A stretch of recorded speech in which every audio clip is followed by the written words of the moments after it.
नमस्कार दोस्तों, मैं अमर कडाले आप सभी का फिर से एक बार स्वागत करता हूं आपके अपने चैनल में जिसका नाम है Bodhi blended learning.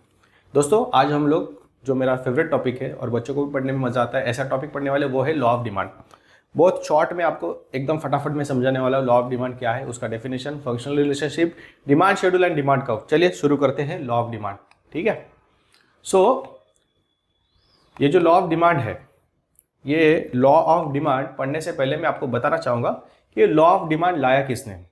The law of demand has been introduced by very famous economist Alfred Marshall. He wrote this law of demand in his very known, famous and used book by many economics, and the book's name is Principle of Economics. The same book was published in the year 1819. यहाँ पे Alfred Marshall ने क्या किया है, he tried to explain the functional relationship between the price and the quantity demanded. जब हम लोग relationship की बात कर रही है तो हम लोग देखते हैं कि प्राइस, ठीक है, इंडियन रुपीस, और जो क्वांटिटी डिमांड है उसका रिलेशनशिप कैसे।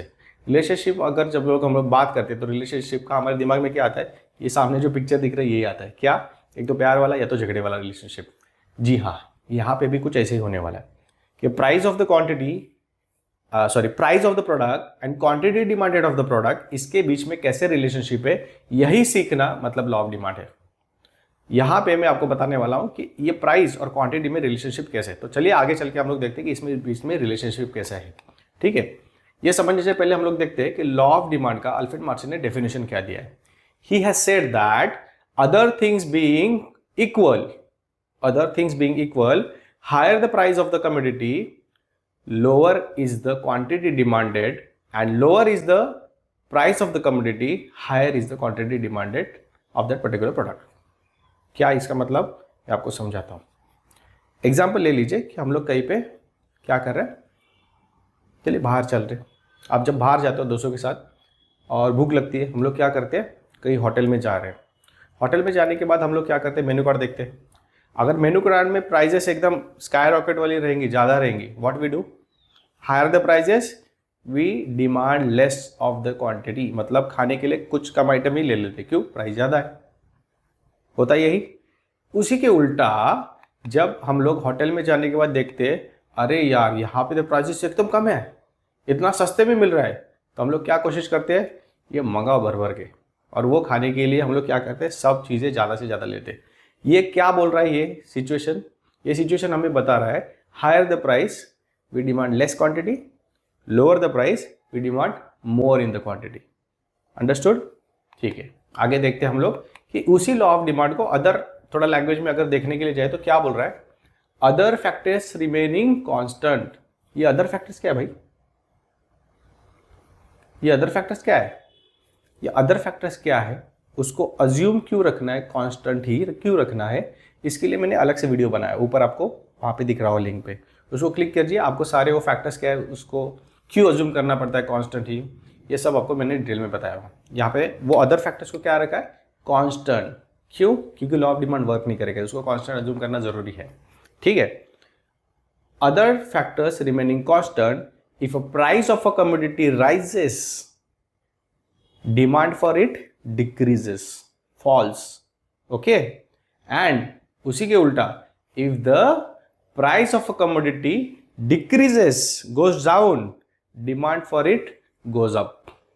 मतलब आप सोच लीजिए कि अभी आईफोन 1.5 लाख का आ रहा है, अचानक से उन्होंने बोल दिया कि आज से आईफोन 50,000 का। बिग बिलियन डे में हुआ था, पता है ना, लोगों की मतलब भीड़ उमड़ गई थी उसके ऊपर, कुछ गिने चुने लोगों को ही मिल पाया। मतलब lower the price, people go towards buying it, लेकिन हायर द प्राइस, कम लोग उसको बाय करने की कोशिश करें। यही है लॉ ऑफ डिमांड। ठीक है, चलिए नेक्स्ट पॉइंट देखते हैं। नेक्स्ट पॉइंट क्या बोल रहा है, there is a inverse relationship between the price and the quantity demanded. मैंने क्या बोला था, दोनों में झगड़ा है।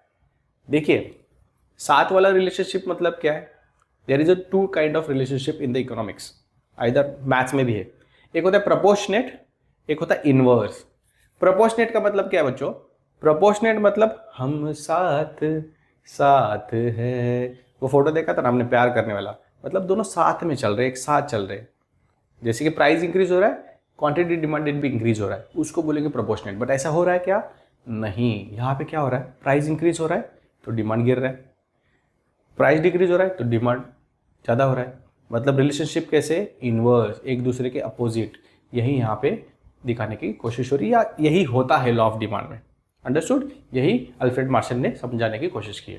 ठीक है, इसके बाद हम लोग क्या देखेंगे, will see the functional relationship between the demand and the price. एक फॉर्मूला भी देखेंगे। What is the formula? dx is equal to functional relationship of px, f in bracket px। क्या है मैं बताता हूँ। यहाँ पे ये जो d है, d stands for demand for that particular commodity, whereas x stands for that commodity। मतलब हम लोग मान लीजिए कि खाने की बात कर रहे हैं तो खाना वहाँ पे कमोडिटी था, डिमांड क्या था, वो जो प्लेट आई थी ना, एक में कम था एक में ज़्यादा था, दैट डिमांड। ये डिमांड किसके ऊपर डिपेंड करती है हमारी, तो जो P दिया हुआ है वहाँ पे, price of the commodity. Price ज़्यादा है तो हमने कम खाना मंगाया, प्राइस कम है हमने ज़्यादा खाना मंगाया। ठीक है, और जो F है वो स्टैंड करता है फंक्शनल रिलेशनशिप, दोनों में से रिलेशनशिप कैसे उसके रिलेटेड। ठीक है, और एक्स तो वो कमोडिटी है। आगे चल के हम लोग देखते हैं important part, what is a law of demand schedule and what is a law of demand curve, ये क्या होता है। चलिए मैं आपको बता देता हूँ। A demand schedule is a tabular representation showing different quantities of a commodity that an individual consumer is prepared to buy at a various prices over a given period of time। गया ऊपर से सब हुर्र करके गया, समझाता हूँ को। उससे पहले डिमांड कर्व का भी पढ़ लेता हूँ। Demand curve is a graphical representation of a different quantities of a commodity that an individual consumer is prepared to buy at a various prices over a given period of time. ठीक है, एक यहाँ से गया होगा, एक यहाँ से गया होगा, सिंपल करके समझाता हूँ, डोंट वरी। उससे पहले ये देखो क्या है, ये जो है ये है डिमांड शेड्यूल। मतलब क्या है, टेबल है, आसान भाषा में टेबल है जिस टेबल में दो चीजें दिख रही है। क्या है, एक है प्राइस ऑफ द कमोडिटी और दूसरा क्या है, क्वांटिटी डिमांडेड। कहाँ से आएगा यहाँ पे बताता हूँ। ये डिमांड का और डिमांड शेड्यूल है ना, साथ में चलते हैं। उससे पहले हम लोग क्या करेंगे, यहाँ पे कैसे आएगा वो देखने से पहले हम लोग ड्रॉ करते हैं ग्राफ। ठीक है, कर्व ग्राफ करेंगे, कर्व कैसे आएगा ये डिराइव करेंगे। उससे पहले हम लोग क्या करेंगे, एक डायग्राम ड्रॉ करेंगे, हम लोग बोल सकते हैं उसको कर्व ड्रॉ करेंगे। ठीक है, ये आ गया हमारा एक्स एक्सिस, ये आ गया हमारा वाई एक्सिस। वाई एक्सिस पे क्या है, प्राइजेस, चलो प्राइजेस लिखते हैं, और एक्स एक्सिस पे क्वांटिटी डिमांड लिखते हैं। एक्स एक्सिस पे क्या है, क्वांटिटी डिमांडेड। यहाँ पे दोस्तों एक प्रोडक्ट लेना पड़ेगा। कौन सा प्रोडक्ट लेते हैं, सब जगह पे जो उगता है वो पोटैटो ले लेते हैं। क्या ले लेते हैं, पोटैटो। चलो पोटैटो ले लेते हैं, सही रहेगा, हर जगह पे अवेलेबल रहता है। यहाँ पे हम लोग शुरू करेंगे 30 रुपये से। अज्यूम करो कि पोटैटो की प्राइस चल रही है 30 रुपया पर केजी। कितना, 30 रुपीज़ पर केजी। जब 30 रुपीज़ पर केजी है तो क्या कर रहे हैं लोग, या मैं 1 किलो पोटैटो मार्केट से खरीद रहा हूँ। ठीक है, 30 रुपये प्राइस, 1 किलो पोटैटो। चलो लिखते हैं वहाँ पे, कहाँ पे, हमारे डिमांड शेड्यूल में लिख दिया। चलो, होता यह है कुछ दिनों बाद पोटैटो की प्राइस डिक्रीज हो जाती है, 30 रुपये से कहाँ पे आ जाती है, 25 रुपया। दिख रहा है आपको ग्राफ में। 25 रुपीज़ जब प्राइस होती है तो मैंने कितना डिमांड किया है, 2 kg आया यहाँ पे।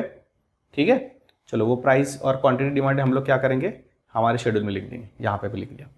अभी पता चला शेड्यूल में कहाँ से आ रहा है, शेड्यूल में क्या आ रहा है, it is a graphical representation, sorry tabular representation of various quantities of commodity demanded at various different prices. यही बोला था मैंने ऊपर। अभी समझ रहा है कैसे आ रहा है। चलो, और प्राइस डिक्रीज होगी, 25 रुपये से 20 रुपये आ गई। मैंने भी क्या कर दिया, 20 रुपये, अरे बाप सस्ता मिल रहा है, 10 रुपया कम मिल रहा है। क्या करेंगे, ज़्यादा लेके रखेंगे। पोटैटो खराब होता है नहीं, मैंने ज़्यादा लेके घर पे रख दिया। कितना केजी लिया है, 3 kg। चलो लिख देते, आ गया। वापस प्राइस कम हो गई 15 रुपया। लोग और उमड़ पड़े, लोगों ने क्या कर दिया, डिमांड कर दिया। उसमें से मैं भी एक था। 15 रुपये पे आ रहा है, क्या बात है, 4 किलो मैंने खरीद के ले लिया। ठीक है, एज प्राइस डिक्रीजेस मैं डिमांड क्या कर रहा हूँ, बढ़ाते जा रहा है, क्योंकि सस्ते में मिल रहा है। लेके रखो भाई, काम आएगा। ठीक है, क्योंकि आगे चल के अगर महंगा हो गया तो मेरे को लेस क्वांटिटी मिलेगी उतने ही प्राइस में, बराबर। 15 रुपये में यहाँ पे जब 4 किलो आ रहा है, 30 रुपये होगा तो कितना मिलेगा, बहुत कम। 15 रुपये में आधा किलो मिल जाएगा। इसलिए मैंने क्या कर दिया, ज़्यादा लेके रख दिया और प्राइस कम हो गई। कितने पे आ गई, 10 रुपये। मैंने 5 किलो ले लिया। देखिए यही होता है, यू ऑब्जर्व इट। जब कोई भी चीज़ की प्राइस बहुत ज़्यादा कम होती है, we try to buy it more. ठीक है, चलो यही भी लिख देते थे हम लोग हमारे टेबल में, लिख दिया।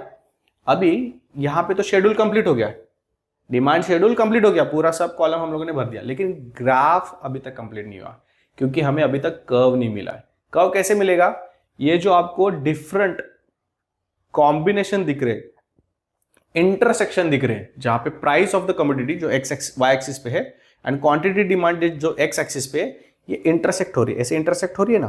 तो ये जो पॉइंट है जहां पे दोनों मैच हो रहे हैं, ये सारे पॉइंट जो दिख रहे हैं 5 टोटल पॉइंट, इनको हम लोग ज्वाइन करेंगे। After joining it what we get A D as a demand curve. कैसे है? डाउनवर्ड स्लोपिंग, नीचे जा रहा है, that is what downward sloping demand curve. इसी को हम लोग क्या बोल रहे हैं? Demand curve. तो हमें क्या मिल गया? डिमांड शेड्यूल मिल गया, यहाँ पे बाजू में हमें क्या मिल गया? Demand curve. ऐसे ही आप हर एक प्रोडक्ट के साथ आपका डिमांड शेड्यूल और डिमांड कर्व ड्रॉ कर सकते हो। क्या मिलेगा? At various different prices what quantity of that particular commodity is demanded in the market. समझ में आया? हम लोगों ने क्या क्या देखा? हम लोगों ने देखा कि डिमांड, लॉ ऑफ डिमांड किसने इंट्रोड्यूस किया, उसका डेफिनेशन। एक चीज़ नहीं देखी जो थी what are other factor that has constant, किसको अज्यूम किया है कांस्टेंट। उसके लिए मैंने बोला, ऊपर मैंने वीडियो का लिंक दिया, वो जाके देख लो, आपको पता चलेगा। इसके बाद वापस वही देखना। अजम्पशंस भी बताया हुआ है मैंने, एक्सेप्शन का भी वीडियो डाला हुआ है, दोनों वीडियो देख लीजिए, पूरा लॉ ऑफ डिमांड कवर हो जाएगा। ठीक है। उसके बाद हम लोगों ने देखा फंक्शनल रिलेशनशिप, फंक्शनल रिलेशन के बाद हम लोगों ने देखा फार्मूला, फार्मूला के बाद हम लोगों ने देखा डिमांड शेड्यूल और देखा डिमांड कर्व, और इसी के साथ हमारा लॉ ऑफ डिमांड कंप्लीट हो गया। ठीक है बच्चों, मिलता हूँ अगले वीडियो में। ध्यान रखना है, आपको जो भी टॉपिक जल्दी चाहिए एग्जाम से पहले मुझे कमेंट में लिख देना, मैं आपको वो जल्द से जल्द बना के समझाने की कोशिश करूँगा। तब तक आपको क्या करना है? सिर्फ अकेले नहीं देखना ये वीडियो, अपने दोस्तों के साथ शेयर करो, उनको भी फायदा होने दो और ज़्यादा से ज़्यादा लोगों को ये वीडियो की हेल्प होने दो। ठीक है, चलो बाय।